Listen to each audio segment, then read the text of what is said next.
जो आवाज़ उठा रहे हैं हम अपने लिए नहीं उठा रहे हैं, जो आज डंडे बरसा रहे हैं हमारे ऊपर, उनके भी औलाद हमसे पढ़ेंगे और उनकी भी औलाद को एक सरकारी नौकरी चाहिए, क्योंकि वो खुद सरकारी नौकर है और उनकी कोई ऐसी बपोती नहीं है जो विरासत में अपने बाल बच्चों को देंगे।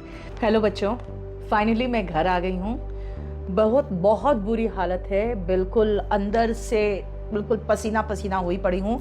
बाल बिल्कुल एकदम अंदर से बिल्कुल गीले से होके उलझ गए हैं पूरे। और हम लोग को दिन भर बिठाया गया है पुलिस स्टेशन में। पहले तो 4 घंटे घुमाते रहे हमें।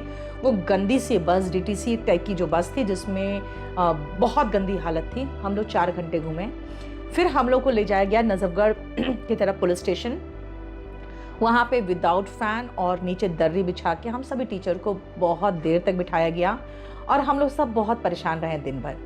और ये भी पता नहीं था कि हम लोग का होने वाला क्या है। बाहर से खबर आ रही थी कि बच्चे जंतर मंतर में जुटे हैं, फिर वहाँ पर भी शायद लाठीचार्ज हो गया, बच्चों को, टीचर्स को खदेड़ के हटाया गया। आज आप लोग ने बहुत बढ़िया काम किया कि अपना सब्र बनाए रखा।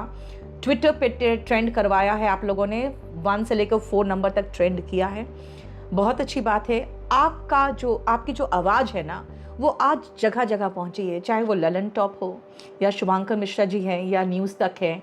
ये सभी लोगों ने कवर किया है, यहाँ तक कि मैं बाकी मीडिया वालों से भी बहुत हाथ जोड़ के गुंजारिश करती हूँ कि मैक्सिमम जो लोअर क्लास और मिडिल क्लास के जो बच्चे हैं, जो छात्र हैं, उनका सिर्फ एक उम्मीद रहता है कि वो जिंदगी में एक सरकारी नौकरी मिल जाए और उनका जीवन सफल हो जाए, क्योंकि उनके पास ना कोई बिजनेस है, ना ही कोई ऐसे फादर की तरफ से कुछ इनहेरिटेड प्रॉपर्टीज होता है।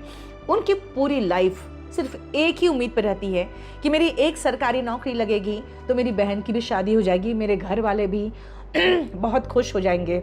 और मैं सच कहूँ तो बहुत इमोशनल हो रही हूँ, सिर्फ इसीलिए क्योंकि मैंने वो कष्ट आज झेला जो कष्ट तुम रोज झेलते हो, चाहे वो गर्मी में, परेशानी में, और जिस तरह से हताश और निराश रहते हो। आज पूरे दिन हम लोग रहे हैं। तो मैं सारे छात्रों से सिर्फ यही कहना चाहती हूँ कि तुम लोग का बहुत बहुत धन्यवाद। हम लोग जब जा रहे थे बस में, जिस तरह से स्टूडेंट्स दौड़ दौड़ के हमारे लिए चिप्स, पानी और केले और यहाँ तक कि बहुत गरम गरम जलेबी भी उन लोगों ने खिड़की से हमारे तरफ फेंका और हम लोगों का ध्यान रखा। बाकी नजफगढ़ के बाहर भी इतने बच्चे, 150 से 200 बच्चे इतने बढ़िया तरीके से हम लोग को बाहर से सपोर्ट करते रहे फुल टाइम। तुम लोग हो तो हम लोग हैं और हम लोग तुम्हारे से ही हैं। हमेशा साथ इस तरह से बना रहेगा। मैं हमेशा पूरी कोशिश करूंगी तुम्हारी आवाज़ बुलंद करे, ऊपर तक पहुंचाए। ठीक है, वो लोग आज डंडे बरसाए हैं, लेकिन कल वो समझेंगे कि हम जो आवाज़ उठा रहे हैं हम अपने लिए नहीं उठा रहे हैं। जो आज डंडे बरसा रहे हैं हमारे ऊपर, उनके भी औलाद हमसे पढ़ेंगे और उनकी भी औलाद को एक सरकारी नौकरी चाहिए, क्योंकि वो खुद सरकारी नौकर है और उनकी कोई ऐसी बपोती नहीं है जो विरासत में अपने बाल बच्चों को देंगे। तो जब तक प्रॉपर तरीके से सिलेक्शन नहीं होगा, एकदम पारदर्शी तरीके से, भ्रष्टाचार मुक्त, तब तक अच्छे स्टूडेंट्स को मौका नहीं मिलेगा एक सरकारी नौकरी का। मेरी पूरी कोशिश है आपकी आवाज़ बुलंद इस तरह से करें कि सब लोगों के जो कान में तेल डाल के सोए हुए हैं, सब इस आवाज़ को सुने और इस आवाज़ को हम सब शिक्षक मिलके पुरजोर तरीके से उठा रहे हैं। मैं सभी पूरे भारतवर्ष के शिक्षकों का भी सम्मान करती हूँ। आप लोग को भी तहे दिल से बिल्कुल शुक्रिया अदा करती हूँ कि आप लोग आए और सबने सपोर्ट किया। हालांकि हम लोग बहुत अलग अलग बिखर गए, क्योंकि हम लोगों को करीबन 45 हम लोग थे, हम लोग को उठा के एक पुलिस स्टेशन में फेंक दिया गया।